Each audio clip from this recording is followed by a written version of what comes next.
Bien, al entrar ahí hay un letrero. Gracias, hijo. ¿Sí? Ya. Hay un letrero. ¿Se ha dado cuenta usted? Hay un pendón, así tal cual como este. ¿Cuántos de ustedes saben lo que dice ese pendón atrás? ¿Saben lo que dice? A veces nosotros cometemos, y a mí me pasa también. No piensen ustedes que lo estoy colocando entre la espada y la pared como para decir, oh, no saben cómo se les ocurre. No, no, no.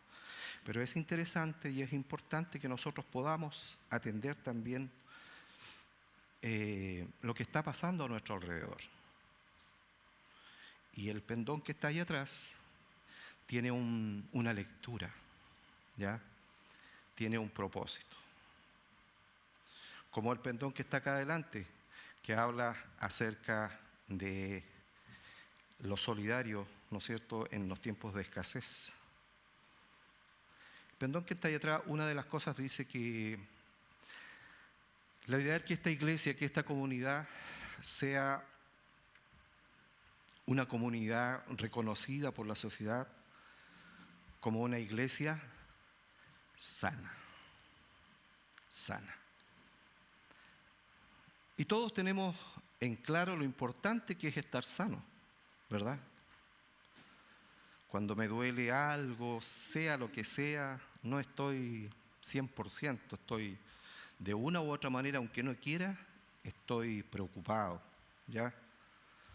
Estoy preocupado. Días atrás yo estaba preocupado porque me dolía acá, le decía yo a mi médico personal que tengo en casa, le comenté, no me dio muchos remedios. Pues él dice que no puede atender muy bien a la familia. Entonces yo le decía, ¿sabes qué? Me duele aquí la mano y el dolor como que se me transporta para acá. Y era que como estoy conduciendo este último tiempo bastante, tengo la manía de dejar la mano en el cambio y manejar. Pues bien, todo ese movimiento, me di cuenta el otro día porque saqué la mano. Simplemente saqué la mano, la puse en el volante y como que me dejó de doler un poco. Y me di cuenta que era eso. Me molestaba y me molesta. ¿Ya? Lo importante que es que estemos sanos. Cuando un niño está sano, por ejemplo, ¿qué es lo que pasa? ¿Qué es lo que sucede con él? Crece, ¿no es cierto? Se desarrolla. Lo mismo ocurre con nosotros, como iglesia, como personas. Entonces, desde hace mucho tiempo atrás, cuando empecé a estudiar un poquito, empecé a investigar, dije, voy a compartir esto con la iglesia. Y creo que es interesante. Hemos escuchado muchas predicaciones de todas las personas que vienen acá acerca de esto de la vida saludable, principalmente nuestro pastor, ya que nos ha hablado y que estamos en ese propósito, en que vamos en esa vía, de ser cada día una iglesia con una vida saludable. Entonces, hoy día la reflexión tiene por una idea central justamente esto, que no es ni nada más ni nada menos que la vida saludable en la iglesia. Apalancar un poquito, ayudar un poquito a entender esto mejor. ¿Y por qué esta reflexión? Porque creo que debemos cooperar, todos los que aquí estamos, cooperar para construir una comunidad cristiana o una iglesia donde todos nosotros podamos crecer, podamos desarrollarnos de una manera saludable. Muy importante. Donde podamos aprender. Mire, donde podamos aprender cada día, porque nunca se deja de aprender. No hay edad para dejar de aprender, no. No hay instancia, siempre se va aprendiendo algo nuevo. Porque donde todos podamos aprender el evangelio, ¿de quién? El evangelio de nuestro Señor Jesucristo. el Evangelio de nuestro Señor Jesucristo de tal manera que nos transformemos todos nosotros como comunidad, como iglesia, en verdaderos discípulos de Jesús. En verdaderos discípulos de Jesús. Y no meramente creyentes o cristianos religiosos, vacíos, que a veces no entendemos, que a veces no sentimos, que a veces no nos proyectamos. Y eso impide que podamos conocer realmente lo que significa una vida saludable dentro de una comunidad cristiana, dentro de una iglesia.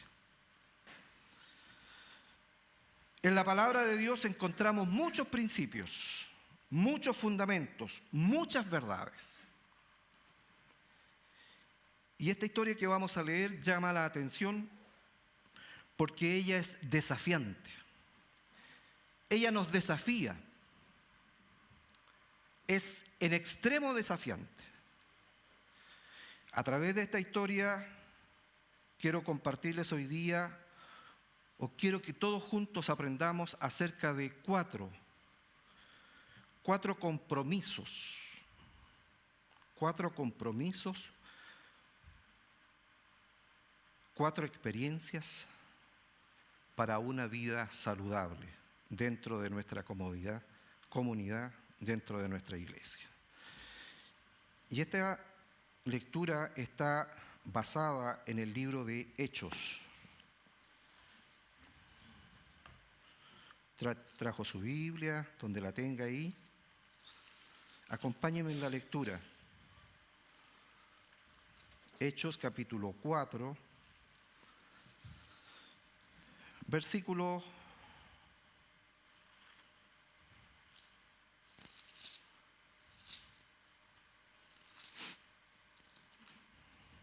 32 al 37. Dice: y la multitud de los que habían creído era de un corazón y de un alma. Ninguno decía ser suyo propio nada de lo que poseía, sino que tenían todas las cosas en común. Y con gran poder los apóstoles daban testimonio de la resurrección del Señor Jesús, y abundante gracia era sobre ellos. Así que no había entre ellos ningún necesitado, porque todos los que poseían heredades y casas las vendían y traían el precio de lo vendido, y lo ponían a los pies de los apóstoles, y se repartía a cada uno según su necesidad. Entonces, José, a quien los apóstoles pusieron por nombre Bernabé, que traducido es hijo de consolación, levita natural de Chipre, como tenía una heredad, la vendió y trajo el precio y lo puso a los pies de los apóstoles. Esta historia comienza aquí. Ya es una parte de este relato. ¿Ya? En el versículo 36 que leímos, aparece este personaje extraordinario, este creyente extraordinario.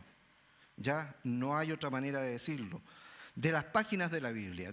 José dice que es un levita de Chipre, a quien los apóstoles dieron el nombre de Bernabé. ¿Ya? Hijo de consolación, un creyente excepcional. Bernabé aparece intercediendo, si usted lee el libro de los Hechos, Bernabé aparece intercediendo por un personaje, un apóstol, un hombre dedicado a través de su encuentro con el Señor, que es Saulo en un comienzo. Bernabé intercede por Saulo ante los apóstoles, lo trae a los apóstoles. Empieza así la historia ya de este hombre. Animó a la iglesia de Antioquía, Bernabé. Antioquía en Siria, los sacó adelante, los animó, vamos, sigamos adelante a pesar de todo lo que está sucediendo. Los animó hasta que se constituyeron en una gran comunidad, en una gran iglesia. Además, lideró Bernabé el gran esfuerzo de lo misionero, aún entrando en divergencia con el apóstol Pablo.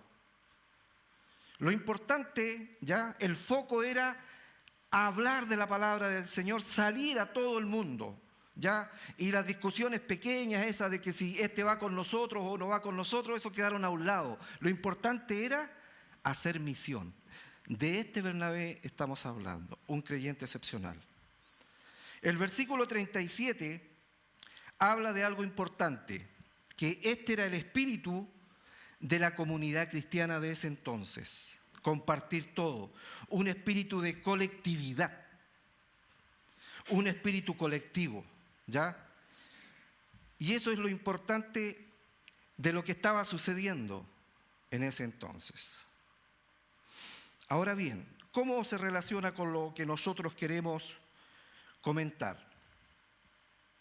Pasamos al capítulo 5. Y aquí en el capítulo 5 ya aparece una historia complicada. Una historia complicada que al inicio de la mayoría de las versiones dice pero el capítulo 5. Nice, que es una profesora de lingüística, de castellano, ¿no es cierto? Hasta donde entendí que esto es un adverbio, algo que dice que es una idea contraria de lo otro, ¿verdad? El pero, ¿sí? Algo así. Mire, capítulo 5. Pero cierto hombre llamado Ananías, con Zafira, su mujer, vendió una heredad. También hicieron lo mismo que Bernabé. Como Bernabé había dado este ejemplo y como todos los que tenían este espíritu colectivo estaban aportando de una u otra manera, estaban sumidos, estaban rodeados de un espíritu de colectividad. Entonces dice que Ananías y Zafira vendieron una heredad. El versículo 2 ya nos complica. Y sustrajo del precio. Sabiéndolo también su mujer, y trayendo solo una parte, lo puso a los pies de los apóstoles. Y dijo Pedro, versículo 3, Ananías, ¿por qué llenó Satanás tu corazón para que mintieses al Espíritu Santo y sustrajeses del precio de la heredad, reteniéndola? ¿No se te quedaba a ti? Y vendida, ¿no estaba en tu poder? ¿Por qué pusiste esto en tu corazón? No has mentido a los hombres, sino a Dios. Al oír Ananías estas palabras, cayó y expiró, es decir, murió. Y vino gran temor sobre todo lo que lo oyeron. Esta es una parte de la historia. Es complicada, porque el hombre vende una heredad, quiere imitar lo que estaban haciendo muchas personas. Es más, se supo todo esto, lo que estaba haciendo, lo que hizo Bernabé. Esto de vender una heredad que tenía y el precio total lo trajo y lo puso a los pies de los apóstoles. ¿Para qué? Para que fuese repartido, porque había mucha necesidad. Entonces Ananías con Zafira se pusieron de acuerdo. Ya es como si la Jime con Rodrigo se pusieran de acuerdo, ¿cierto? Vendamos la parcelita que tanto nos va a costar. Sí, vendámosla ya, listo, vendámosla. Y démosla a la iglesia, pero démosle esto nomás. Esa es la idea. ¿Ya? Esto hicieron. Cuando llegó a decirle a Pedro que este era el dinero, Pedro le dijo, ¿por qué hiciste esto? Segunda parte de esta historia dice, y levantándose, los jóvenes lo envolvieron y sacándolo, lo sepultaron. Pasado un tiempo de 3 horas, seguramente Zafira, su esposa, dijo, ¿por qué no llega Ananías si fue a dejar la ofrenda a los apóstoles? ¿Qué pasará? Yo voy a ir. Voy a ir a verlo. Pasaron un lapso de 3 horas, sucedió que entró su mujer no sabiendo lo que había acontecido, entonces Pedro le dijo, dime, ¿vendiste en tanto la heredad? Y ella dijo, sí, en tanto la vendí. La vendimos. Y Pedro le dijo, ¿por qué convinisteis en tentar al Espíritu del Señor? He aquí a la puerta los pies de los que han sepultado a tu marido y te sacarán a ti. Al instante ella cayó a los pies de él y expiró. Es decir, también falleció, murió. Y cuando entraron los jóvenes la hallaron muerta y la sacaron y la sepultaron junto a su marido. Y vino gran temor sobre toda la iglesia y sobre todos los que oyeron estas cosas. Es complicada la historia. No es fácil hablarla, no es fácil. Quizás no es que yo esté aquí con un gran dominio del tema ni con una gran sabiduría. Pedí mucha sabiduría y espero tenerla para que llegue a vuestro entendimiento. ¿Qué pasa aquí? Nos incomoda esta historia desde el punto de vista de la severidad como ocurren los acontecimientos. ¿Cómo tanto? Si no entregaron, murieron.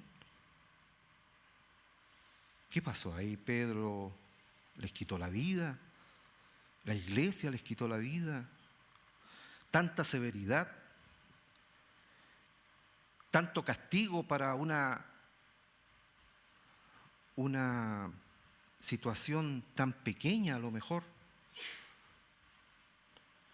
Puede para algunos de ustedes que la han escuchado, que la han leído, puede ser intolerante. No lo toleran de buena manera, piensan de otra forma. Incluso muchos pueden considerarla poco misericordiosa. ¿Cómo tanta falta de misericordia si también iban a cooperar? Algo parecido ocurrió muchos años atrás, en las mismas circunstancias, para que relacionen más que la severidad, más que la intolerancia. Hay un relato en la Biblia que se relaciona, y es lo que ocurre en el libro de Josué, capítulo 7. Si usted va al libro de Josué, capítulo 7, vamos ahí, porque quiero que relacione lo sucedido en el libro de los Hechos cuando están haciendo la iglesia. Pero los hijos de Israel, dice el capítulo 7, versículo 1, pero los hijos de Israel cometieron una prevaricación en cuanto al anatema. Es decir, el anatema es el nombrado al pueblo que el pueblo de Dios iba a conquistar cuando ingresó a Jericó. ¿Se recuerda de esa historia cuando fueron derribadas las murallas? ¿Cómo Dios lo hizo? Fueron derribadas solamente con el hecho de que el pueblo rodeara la ciudad, ¿no es cierto? Rodeara el templo, el muro. Y Dios les dijo, esto es lo que tienen que hacer. Esto es lo que tienen que hacer. Esto.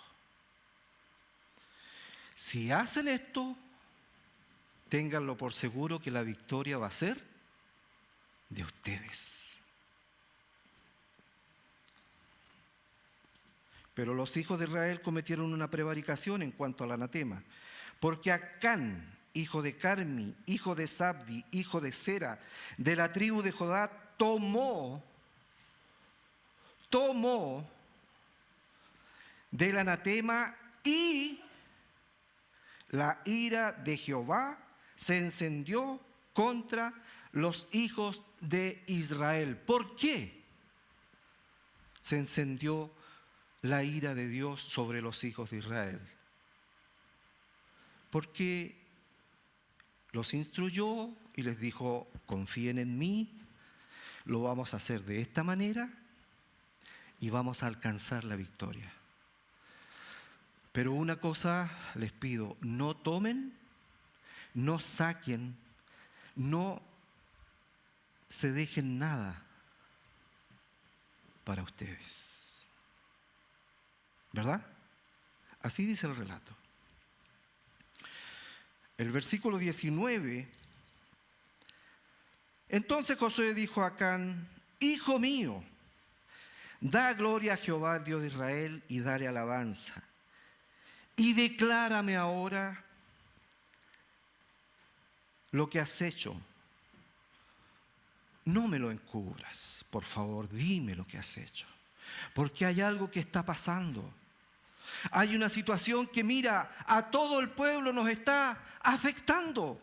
Lo que tú estás haciendo, lo que tú hiciste, está afectando. Y no porque tú seas el más malo, tú seas el que Dios no te quiere. No, es porque sencillamente se nos dio una instrucción a todos. Y Dios lo encontramos enojado por algo. Y Dios me ha revelado que algo tú hiciste. Por favor, no lo encubras, cuéntamelo. El versículo 26 dice ya lo que ocurrió. El relato del 20 al 26, en realidad no lo voy a leer porque es muy extenso. El 25 sí, y le dijo Josué: ¿por qué nos has turbado? Túrbete Jehová en este día. Y todos los israelitas los apedrearon y los quemaron después de apedrearlos. Y levantaron sobre él un gran montón de piedras que permanece hasta hoy. Y Jehová se volvió del ardor de su ira, y por esto aquel lugar se llama el Valle de Acor hasta el día de hoy. Tomaron a Acán, tomaron a su mujer, tomaron a sus hijos, tomaron a sus bueyes, tomaron a sus ovejas, tomaron todo lo que era de ellos. Y ocurrió lo que ustedes escucharon. Y lo pueden leer ahí, en esta historia. Por eso digo que esta historia, ya pasando al Nuevo Testamento, es complicada, porque algo ocurre aquí, pero hay algo que se relaciona. Y esa relación es que el pueblo de Dios estaba dando un gran testimonio con esta batalla, con Josué. Y era que, gracias a Dios, iba a salir victorioso. Y salió victorioso. Gloria a Dios por eso. Salió victorioso. Y aquí en esta otra situación también la iglesia estaba dando un gran testimonio. Recuerden que eran los días de algo que estaba aconteciendo que nosotros como comunidad, como iglesia, valoramos mucho. Y que habla en el libro de los Hechos, capítulo 2. Es decir, me estoy refiriendo a el día de Pentecostés, hermanos. Pentecostés, cuando el Espíritu Santo es derramado sobre la iglesia. Entonces la iglesia estaba llena de poder. La iglesia estaba sumida en la presencia del Espíritu Santo. Todos estaban llenos de la presencia del Señor. Cada detalle el Espíritu Santo iba guiando. Cada detalle el Espíritu Santo iba orientando. No fue posible entonces, porque estaban hablando de algo muy importante que había ocurrido días anteriores a eso. ¿Y qué es lo que había ocurrido tan importante en días anteriores al día del derramamiento del Espíritu Santo, al día de Pentecostés? ¿Qué es lo que había ocurrido al tercer día? Jesús resucitó. Gloria a Jesús. Jesús resucitó, hermanos. Entonces la iglesia estaba testificando eso. La iglesia estaba siguiendo la orientación de Jesús. Quédense todos juntos, quédense reunidos, porque de aquí a poco yo enviaré a alguien que estará con ustedes todos los días hasta el fin del mundo. ¿Y está aquí hoy día con nosotros? Amén, está aquí. Y usted hace parte de una comunidad que cree eso. ¿Cree eso? ¿Cree eso, hermano?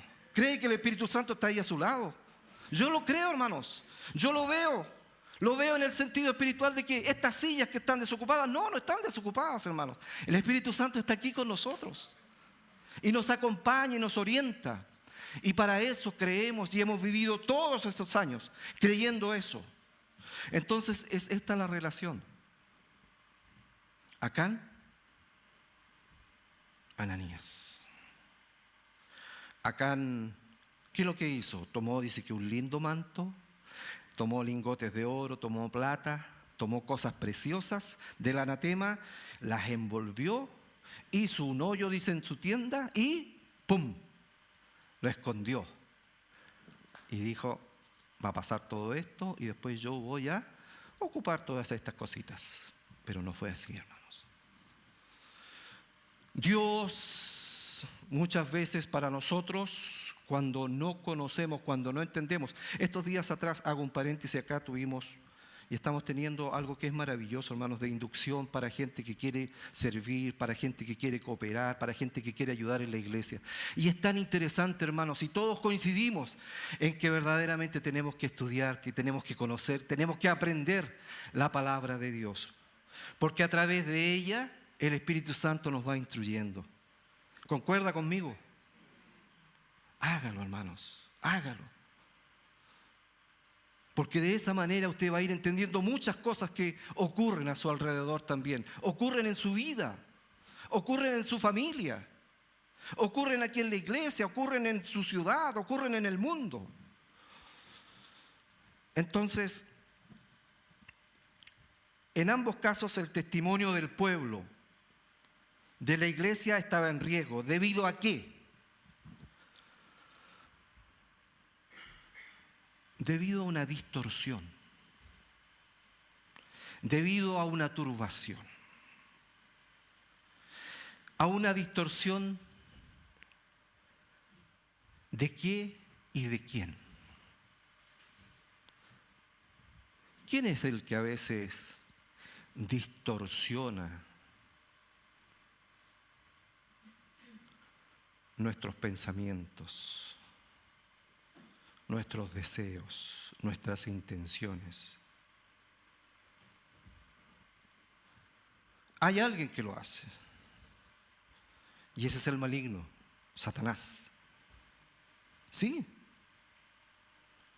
el innombrable. Pero para que lo entendamos y lo sepamos, él distorsiona. Y desde esos tiempos ha venido distorsionando las verdaderas intenciones que tenemos como comunidad, como iglesia, ya sea en la sociedad, ya sea en el mundo. Entonces ocurre una turbación. Pero con la ayuda del Espíritu Santo, nosotros tenemos esta posibilidad y esta gran ayuda de poder discernir aprender de la historia y que nos podemos aprovechar estas dos historias para comentar acerca de estos 4 compromisos que nos llevan a una vida saludable, a una vida en comunidad, a una vida de iglesia. El primer compromiso es con la libertad. Libertad es una palabra que se transforma, que se torna, que adquiere un significado muy importante en nuestra vida. Libertad. Se torna una palabra muy importante y sobre todo en nuestra vida de creyente. Libertad. Nada es tan sagrado como nuestra libertad. ¿Por qué? Porque Dios nos creó con libre. ¿Y qué significa eso? Que podemos decidir, escoger. Gracias, Señor, por eso. Hoy día usted escogió, decidió a qué hora se levantó, ¿verdad? Unos nos levantamos tempranos, otros nos levantamos tardes, otros más tarde, otros no se levantaron. Es así.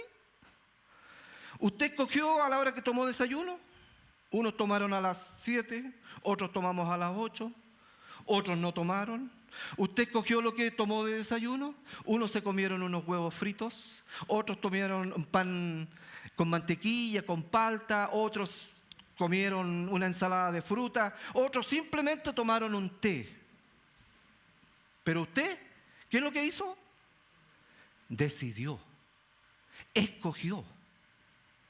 ¿Usted quiso venir hoy día al templo? Decidió. Usted, hoy día yo quise colocarme esta ropa, quise venir entonadito, por así decirlo. La Jimena me dice, tenés que andar entonadito. Ya, café y listo, ya. Decidí, junto con Jimena, me gustó su decisión, decidí. En todo, usted tiene que escoger, decidir. ¿Y eso por qué? Porque Dios nos creó con libre albedrío. El libre albedrío es la potestad que tiene el ser humano de obrar según considere y elija. Y esto significa que las personas tenemos naturalmente libertad para tomar sus propias decisiones. Tenemos la libertad para tomar nuestras propias decisiones, sin estar sujetos a presiones, necesidades o limitaciones. Tenemos este libre albedrío. ¿Se habla del libre albedrío en la Biblia? Sí, sí se habla. Según la Biblia, Dios dio al hombre la facultad de obrar según desee, independientemente, como decimos, de sus decisiones, ya sean sus decisiones buenas o malas. Porque díganme que en la vida no tomamos decisiones buenas y a veces tomamos decisiones malas. Yo he tomado muchas decisiones malas en mi vida. Muchas. Tomé decisiones malas.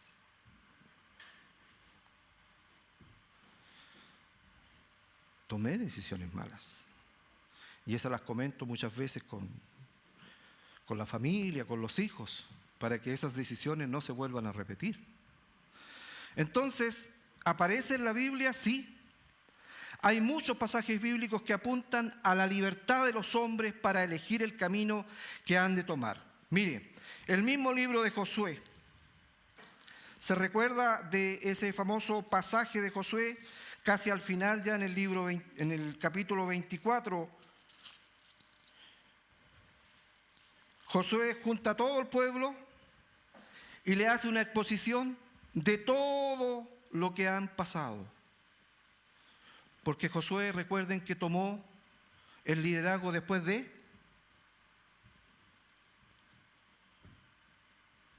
¿De quién? De Moisés. Acuérdense de eso. Moisés ya se fue. Josué. Y eso es interesante. Y un día yo se lo manifesté al pastor tempranito en la mañana. A veces nos comunicamos tipo 6:30, 7 de la mañana, mientras yo voy al trabajo y él me responde, o lo despierto, ¿no es cierto? Y interesante porque Dios le pide 2 cosas a Josué. ¿Qué cosas le pide Dios a Josué? Mira, yo solo te pido que te esfuerces y que seas valiente. Que te esfuerces y que seas valiente. 2 cosas primordiales y principales en nuestra vida. Entonces el capítulo 24, versículo 15 dice: y si mal os parece servir a Jehová, escogeos hoy a quién quieren ustedes servir. Les expuso todo el camino, toda la historia, la salida de Egipto, por dónde pasaron, cómo pasaron y todo lo demás, pero llegó un momento en que Él les dijo: escogeos ahora a quién ustedes quieren servir.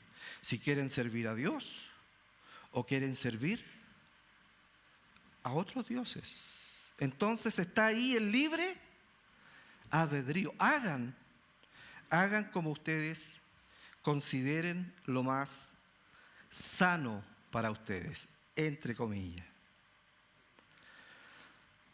Entonces, una vida saludable, relacionándolo con esa libertad, es buscar la libertad que nos traiga una sanidad, que nos traiga un bienestar a cada uno de nosotros dentro de esta comunidad. Libres para escoger. No tenemos escapatoria, pues estamos escogiendo todo el tiempo. Ya mencionamos algunos ejemplos, ¿ya?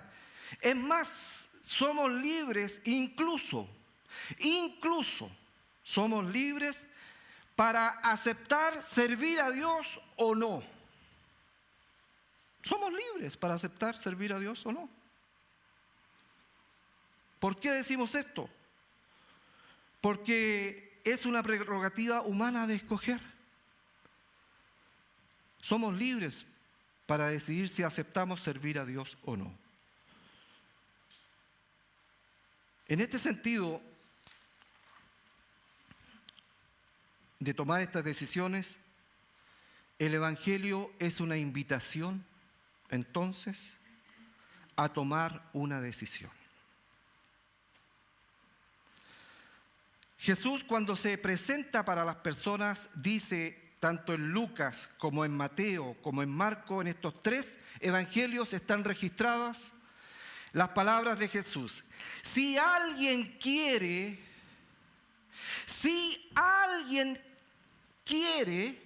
puede que no quiera. Puede que no quiera. Jesús, tan respetuoso de nuestras decisiones, dice, si alguien quiere. Esto lo hace en el libro de Juan, capítulo 10, del versículo 1 al 10, donde habla acerca de la vida abundante. Si alguno quiere ir en pos de mí, seguirme, dice que entonces tome su y sígame. Pero esto lo hace usted en plena libertad. Pero cuando nos dice también tome su cruz y sígame, ahí hay una responsabilidad. Y cuando la responsabilidad no se vive responsablemente, valga la redundancia, no puedo vivir una vida sana. ¿Me entiende? No puedo vivir una vida sana. La comunidad no puede vivir una vida sana cuando no somos responsables en nuestra decisión propia, personal, de servir a Cristo, de seguir a Cristo. Jesús dice eso en estos 3 evangelios. Está respetando algo muy importante que es la conciencia humana. Jesús dice que el ladrón entra ¿por dónde entra el ladrón? A robar generalmente en nuestras casas, por la ventana que se nos quedó abierta, qué sé yo. Dice que el ladrón entra por la ventana, fuerza la puerta, fuerza algo de la casa, pero Jesús, que es el buen pastor, es presentado como alguien que está a la puerta y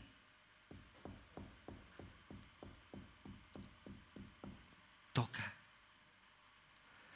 ¿Habrá alguien aquí adentro? Dice Jesús. Sí.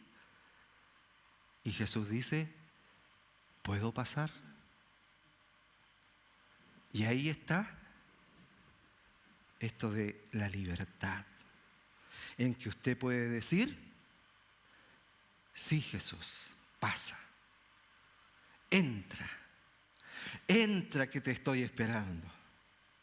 Como también usted puede decir, no escucho que estén tocando. Y Jesús siempre está ahí, tocando, con mucha prudencia, con mucho respeto. Es la libertad de abrir la puerta y no invadir como hace el ladrón. Jesús no invade. Jesús no invade. No invade donde Él no entra sin permiso, no invade. Jesús no invade nuestra vida. Jesús no está para eso.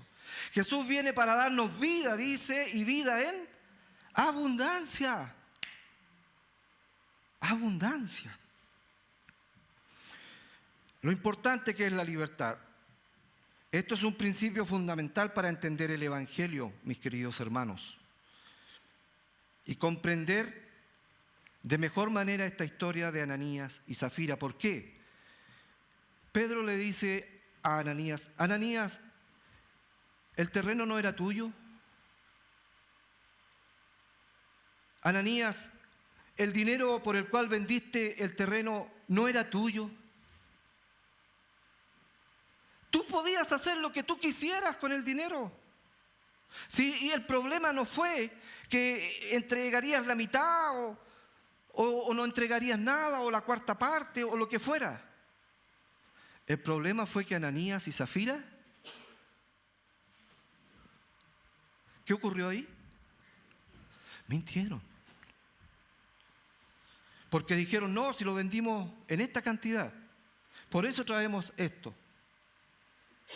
Había una plena libertad, le dice, ¿por qué? Pedro le dice a Ananías, ¿por qué hiciste eso? Si el terreno era tuyo, el dinero era tuyo, y cuando el dinero es tuyo tú puedes hacer lo que tú quieres. Traigámoslos a nuestros días, con su dinero usted puede hacer lo que usted quiera, se compra un vehículo, se compra una casa, se compra lo que usted quiera, una ropa. El dinero es suyo, es tuyo, Ananías, Zafira. No estás mintiendo, no nos estás mintiendo a nosotros. Llenos del Espíritu Santo, le dijo Pedro a Ananías, ¿le estás mintiendo? A Dios. A Dios. Los niños hacen lo que es cierto por obediencia. Es decir, obedecen. ¿Verdad? ¿Sí? Los adultos hacemos lo que es cierto por conciencia. A veces estamos muy conscientes de las cosas que hacemos. Muy conscientes. Y las hacemos igual. Y eso pasa con nosotros los adultos. Entonces es saludable vivir una libertad delante de Dios, conscientes de nuestra elección, responsablemente de lo que hemos elegido. Y si hemos elegido ser parte de esta comunidad, entonces vivamos una vida saludable haciendo parte de esta comunidad, en libertad, sirviendo al Señor con alegría, amándonos, cuidándonos, ayudándonos los unos a los otros.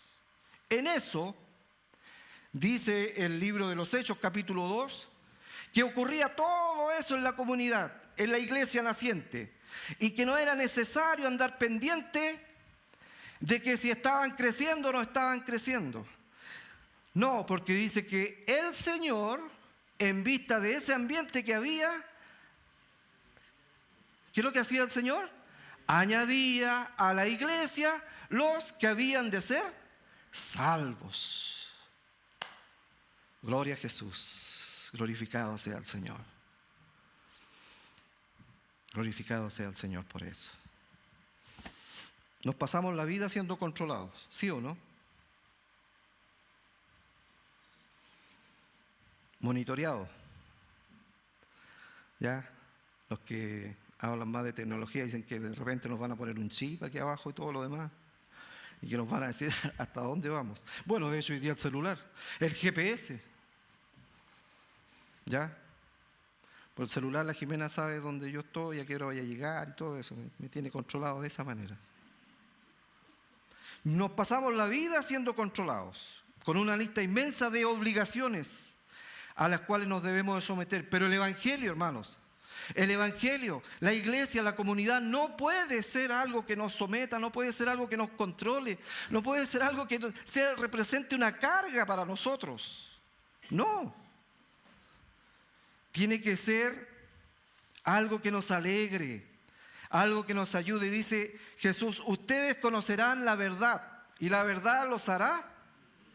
¿Quién es la verdad? ¿Quién es la verdad, hermanos? Jesús.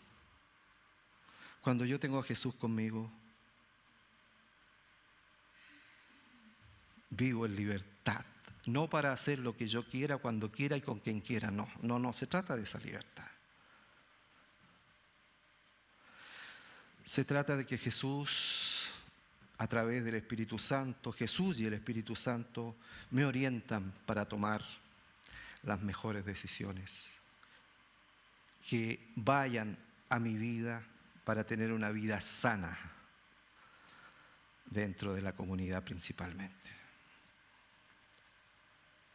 Dentro de la iglesia, con cada uno de ustedes. Jesús y el Espíritu Santo me orientan para yo amarlos tal como son y que ustedes me amen tal como yo soy, con mis rabietas, con mis cosas feas, con mis virtudes, ¿ya? Con mis defectos.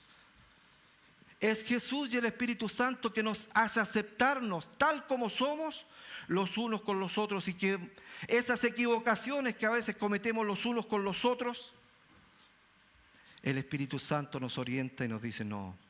Y ahí nos habla del perdón, ahí nos habla del mirarnos a los ojos y decirnos no está bien lo que nos dijimos, no está bien lo que nos hicimos, no está bien que estemos haciendo eso. ¿Por qué? Porque eso nos enferma y porque eso no nos va a tener una vida sana, una vida saludable.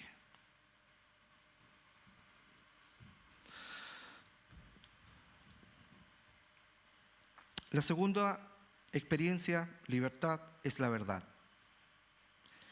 Pedro le dice a Ananías, Ananías, has venido mintiendo. Y eso no es posible. ¿Por qué? Porque nosotros estamos en un ambiente de verdad. Estamos hablando de Jesús resucitó. Estamos hablando del que es la verdad. Entonces lo que tú estás haciendo no coincide. No hay cómo hacerlo entender, no hay cómo hacerlo engranar con esto.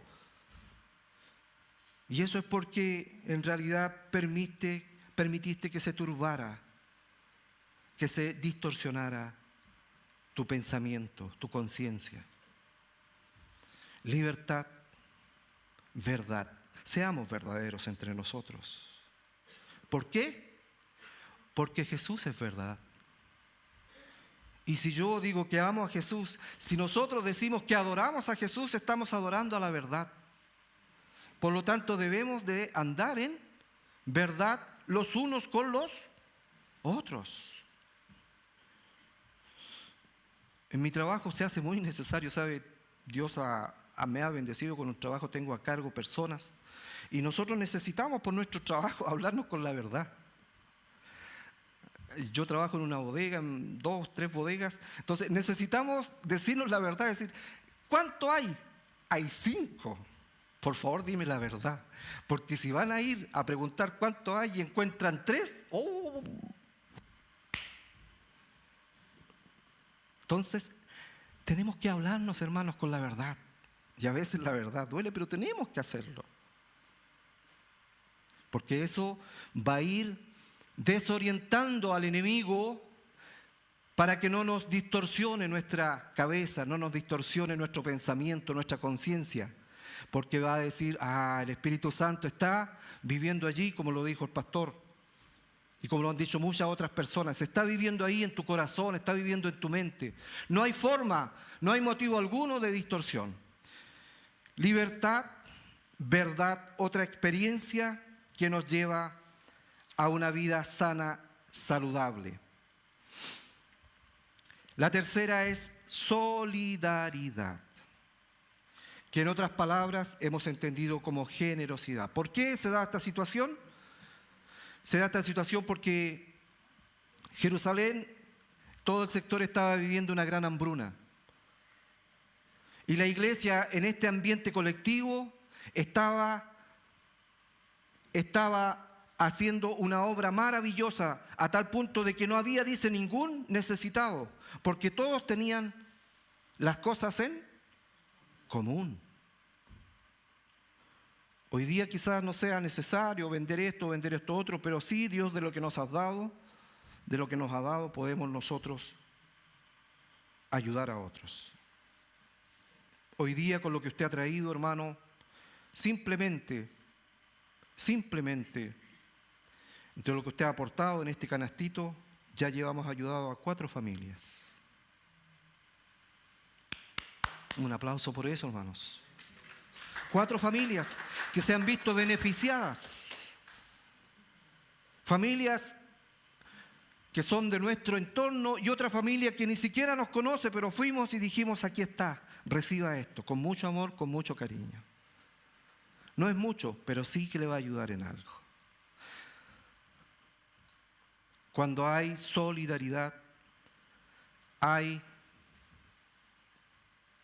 un amor, hay un cariño hacia los otros, ya sea los de la familia como los que no están en nuestra familia. Y por último, y con esto termino,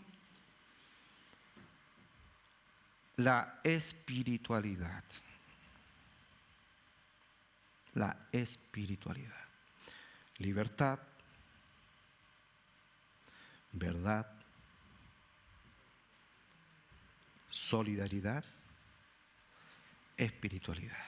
¿En qué consiste esto? ¿De qué hablamos de la espiritualidad?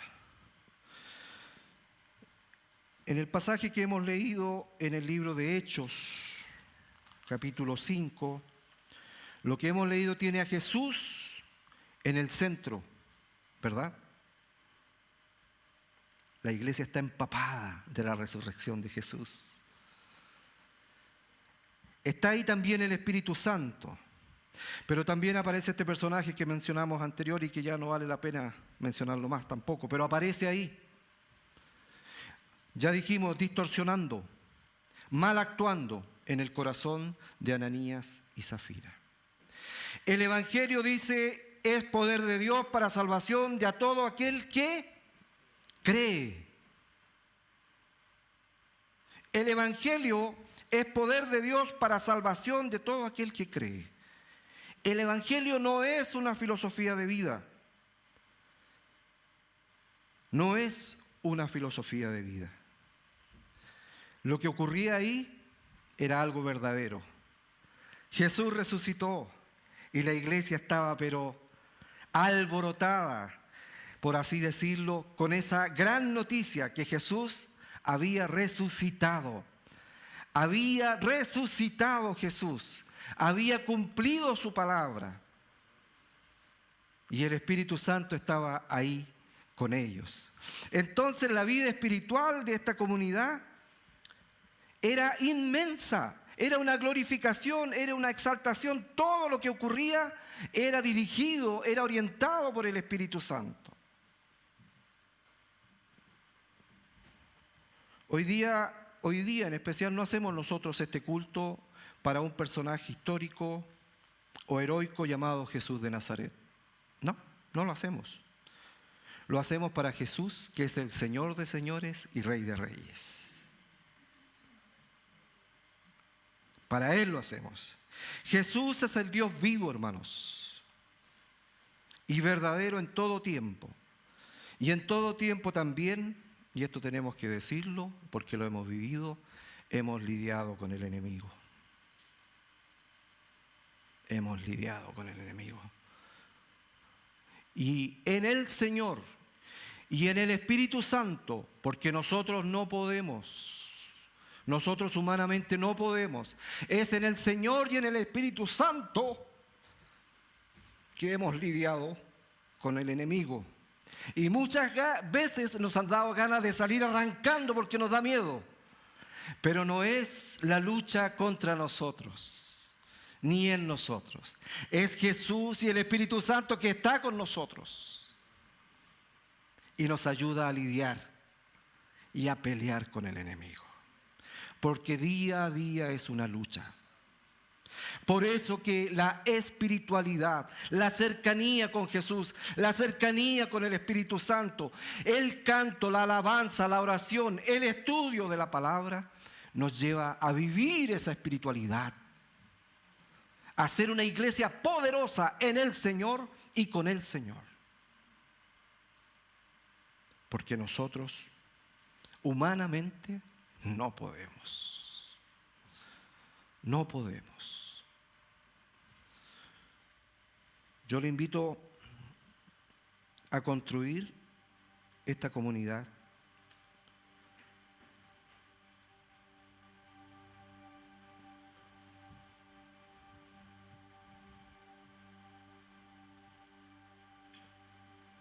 donde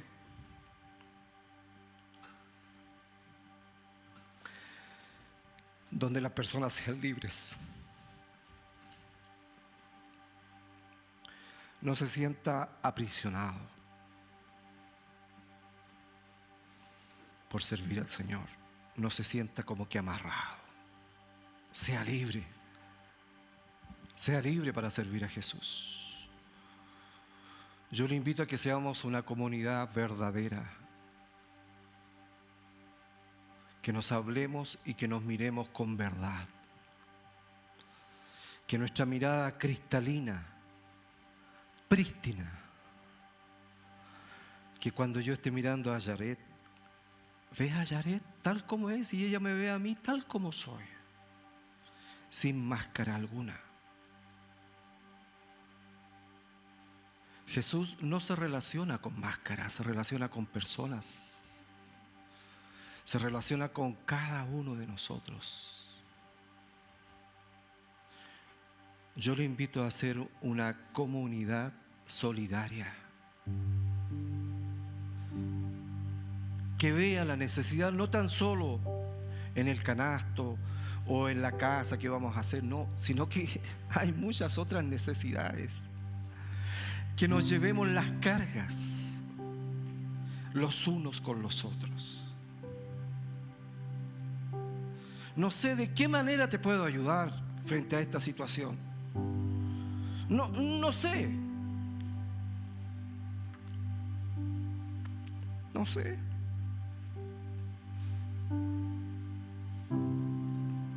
No sé, pero siento que estás sufriendo. ¿Cómo te puedo ayudar? Sabes, lo único que quiero es que estés conmigo a mi lado, para algunos. Lo único que quiero es que estés sentado aquí. Lo único que quiero es que ores. Lo único que quiero es que me abraces. Lo único que quiero es que me llames. Lo único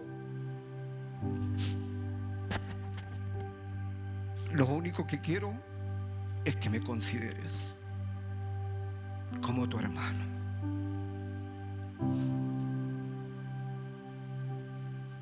Eso es solidaridad. No piense que la solidaridad es un paquete de tallarines o un kilo de arroz. Yo los invito a que seamos una comunidad espiritual. Viva la presencia del Espíritu Santo. Vívala. No se haga el importante que no siente nada, que hoy, ¿cómo voy a gritar? ¿Cómo voy a levantar las manos? No, vívalo. Adore. Porque no sabe si usted o yo no sé si mañana voy a estar aquí. ¿Alguno de ustedes lo sabe? Pero este es el momento para adorar aquí en comunión, en comunidad, a Jesús nuestro Señor.